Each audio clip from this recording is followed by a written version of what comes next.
Bismillah ar-Rahman ar-Rahim. We will continue with our example about premium company. We calculate the manufacturing cost per unit or product cost per unit or inventoryable cost per unit according to absorption costing as $13 per unit and according to variable costing as $9 per unit. To continue our example, we will prepare income statement according to absorption costing, then we will prepare income statement according to variable costing method. First of all, the first slide here for absorption costing, the second slide for variable costing method. Okay, first of all, sales, there is no difference in calculating or in measuring the sales revenue for the premium company according to absorption or variable costing. According to absorption or variable costing, we have 20,000 units as mentioned in the question, 20,000 units sold at $20 per unit selling price. 20,000 units multiplied by $20, we have 400,000. And according to variable costing, here variable costing, income statement according for variable costing for the same company, we have sales 20,000 units multiplied by $20 per unit, we have $400,000. Okay, then cost of goods sold. Here we have a title, cost of goods sold, but here we have title in variable costing, variable cost of goods sold. Variable cost of goods sold. Here we have in absorption only cost of goods sold. In absorption costing system, we are preparing income statement as you learn in accounting 1 and 2.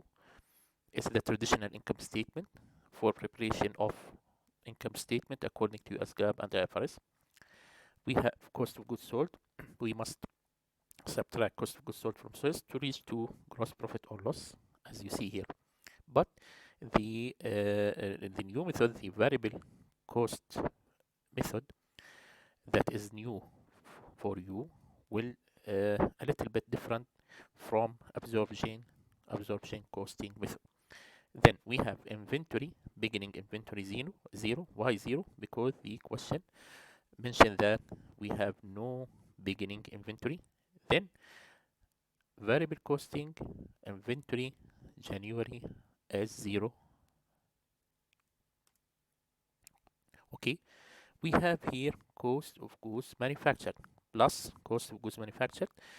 As you remember from cost terms chapter 2, we have in manufacturing companies what we call it cost of goods manufactured. Instead of using purchases are used for purchases of طبعا اللي هي الفينش goods. We have at merchandising company all of inventory are ready to use, then we call it only inventory or merchandise inventory. But in manufacturing companies we have finished goods inventory. Then in merchandising company we add purchases, but here we add in manufacturing company like premium company is a manufacturing company, we add cost of goods manufactured, not purchases. Purchases in manufacturing company are used for raw materials. We purchase raw materials to use it in manufacturing, convert it to finished goods. But we in merchandising companies we use only the term merchandising inventory or inventory simply. Here we have plus cost of goods manufactured. We manufacture 30,000 units according to the information of the example of the illustration, multiplied by $13 per unit. $13 per unit is here, we calculated here in the previous slide. We have $390,000. 0 plus $390,000, we have $309,000 cost of goods available for sale. And according to variable costing method, we have variable cost of goods manufactured. لاحظ هنا we notice here that we have variable cost of goods manufactured. Cost of goods manufactured, here we have cost of goods manufactured, but the variable one, only the variable elements of manufacturing cost. Variable elements includes direct materials, direct labor, variable manufacturing overhead, which is 30,000 units produced multiplied by 9. 9, we calculated the previous slide here, per unit. Okay, we have 270,000, 0 plus 270,000, we have 270,000 variable cost of goods available for sale for variable costing. You notice that we use the term variable to distinguish it from the absorption costing method. Then we have here minus inventory ending 31st of January. We have ending inventory 10,000. Why 10,000 units? Because we produced 30,000 and we sell 20,000. Then we have 10,000 ending. We don't have beginning inventory. Multiply by 13. The cost per unit is 13. We have 130,000. Then we have 390,000 minus 130,000. We have cost of goods sold $260,000, which we can calculate it directly when we multiply 20,000 units sold multiplied by $13 per unit, 260,000. Then we have $400,000 minus $260,000. We have $140,000, which is gross profit. You know, from accounting 1 and 2, sales minus cost of goods sold, we will reach to gross profit. But here in variable costing, we will subtract inventory ending 31st of January, 10,000 units also, but multiplied by 9 instead of 13.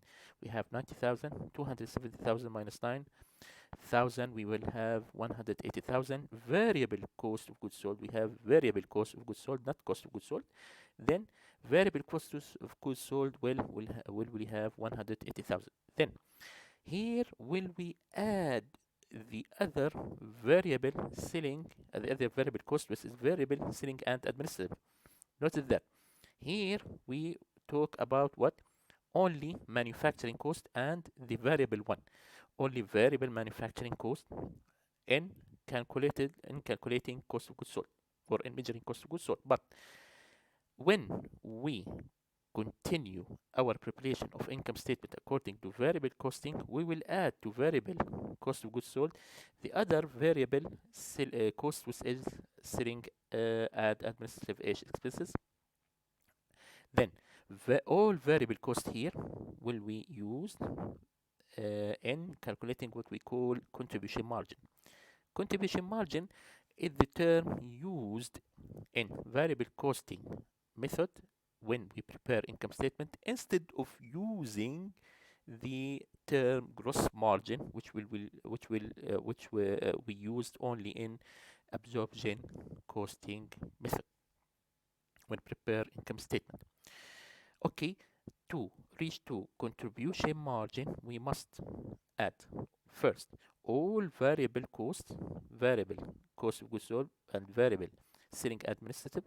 We have variable selling administrative, we have 20,000 units sold multiplied by $2 per unit. $2 per unit is from the information of the illustration.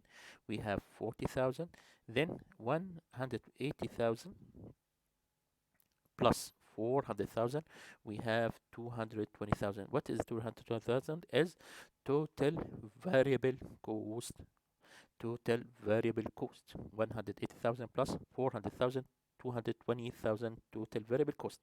When we subtract total variable cost from revenue, sales revenue, we have 400,000 minus 220,000, we have 180,000, which we call it contribution margin. Then what is contribution margin? Contribution margin, sales minus all variable cost. But what is the cost per unit? What is the inventoriable cost per unit? Is only the variable manufacturing cost. But when we calculate contribution margin, we calculate the total variable cost, Okay, total variable cost, which is manufacturing variable cost, variable manufacturing cost, and variable selling administrative, the total here, and subtract it from sales to reach to contribution margin. Contribution margin here is 180,000. Okay, we'll continue with absorption costing. Absorption costing, we have gross profit. Then we have variable selling and administrative and fixed selling and administrative. Variable selling and fixed selling and administrative, we don't use it here for cost of goods sold. Then we use all manufacturing cost in calculating cost and goods manufactured and cost available for sale, cost of goods sold. These terms including only manufacturing costs, all types of manufacturing costs: direct material, direct labor, variable overhead, and fixed overhead. Then the other types of costs, which is non-manufacturing or non-inventoriable, variable selling and fixed selling, we will subtract it from gross profit to reach to net income. Then variable selling administrative, which is 20,000 units sold multiplied by $2 per unit equals to 400,000, and fixed selling, which is given in the question, 15,000. Then we have total selling and administrative cost, which is variable and fixed, equals to 55,000. We will subtract 55,000 from gross profit 140,000 to reach to 800, or to reach to 85,000 dollars. Okay, we have net income $85,000 according to absorption costing. How do we reach to $85,000? We subtract 55,000 from 140,000 to reach to $85,000. Okay, according to variable costing, after we reach to contribution margin 180,000, we subtract all fixed costs, fixed manufacturing and fixed selling. Fixed manufacturing and fixed selling, we don't use it here. We use here only variable manufacturing costs. Variable manufacturing costs, then here variable manufacturing cost to reach to variable cost of goods sold, and variable selling and administrative to reach to gross contribution margin. Then we must here continue with subtracting the other costs, which will be fixed manufacturing overhead and fixed selling and administrative. All fixed costs, so we have fixed cost, fixed manufacturing and fixed selling and administrative, which is fixed manufacturing overhead 120,000 and 15,000 for fixed selling and administrative. The total fixed cost here, the total fixed cost, all fixed costs are subtracted from contribution margin 135,000. Okay, 100,000 minus 135,000, we have $45,000 net income. 108,000 minus 135,000, we have $45,000 net income. Then there is a difference between net income here, $85,000, and the net income here, $45,000, which is $40,000. What is the reason of the difference? The reason of the difference is how to treat fixed manufacturing overhead. The difference equals to 40,000. We can reach to the we can reach this difference. We can calculate the difference directly by multiplying 10,000 units ending inventory. 10,000 units in inventory, multiplying by the difference between manufacturing cost or inventoriable cost per unit. Okay, 10,000 units multiplied by 4. 4 is the difference between 13 and 9. 13 is the inventoriable cost according to absorption, and 9 is the inventoriable cost according to variable. Then 4 here multiplied by ending inventory, 10,000 units. Then 10,000 units multiplied by 4 will we have $40,000. $40,000 is the difference between 45,000 and $85,000. Here the difference is equal to $40,000. Here, if we don't have beginning or ending inventory, if we have zero ending inventory here, 0 multiplied by 4 will have zero difference. Then absorption costing and variable costing will lead to the same net income if there's no beginning or ending inventory. No beginning and no ending inventory. If we have no beginning inventory, no ending inventory, we will reach to the same net income under both methods. Okay, then we have the income statement according to absorption and variable costing. We will continue in the next video. شكرا.